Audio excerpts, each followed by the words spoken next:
भागवत जी ने एक बहुत अच्छे मजे की बात लिखी है। उन्होंने कहा भारत देश में 365 दिन का जो चक्र है एक वर्ष का, इसमें एक ही दिन ऐसा है जिस दिन आप ये खा सकते हैं। 364 दिन नहीं खा सकते,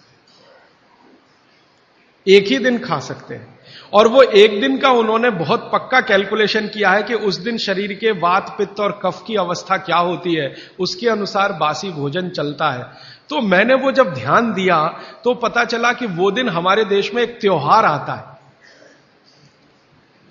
उसको मेरी मां कहती है बासोड़ा, आप पता नहीं क्या कहते हैं। एक ही त्योहार है अपने देश में जिस दिन हम बासी खाना ही खाते हैं। और ये जो त्योहार है, इस जो दिन पड़ता है, ये कार्तिक अगहन पूस माह के हिसाब से इसका जो दिन पड़ता है, भागवत जी का दिन भी वही पड़ता है। तब मेरे समझ में आया कि इस देश के त्योहारों के पीछे वैज्ञानिकता है।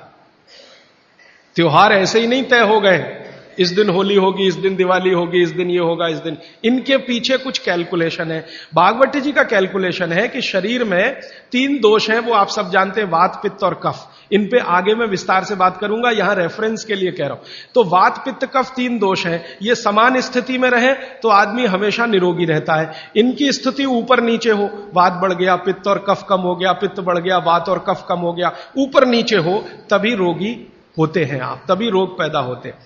तो एक दिन ऐसा आता है 365 में से एक दिन ऐसा आता है जिस दिन ये वात पित्त कफ की स्थिति बिल्कुल ऐसी होती है जो विचित्र लगती है, माने होनी नहीं चाहिए ऐसी स्थिति हो जाती है। तो भागवत जी कहते हैं कि उस स्थिति को काबू में लाने के लिए बासी खाना ही चाहिए जिसकी पोषकता पूरी चली गई हो। क्योंकि जिस दिन ऐसी स्थिति आती है उस दिन शरीर को प्रोटीन नहीं चाहिए, प्रोटीन बिल्कुल नहीं चाहिए।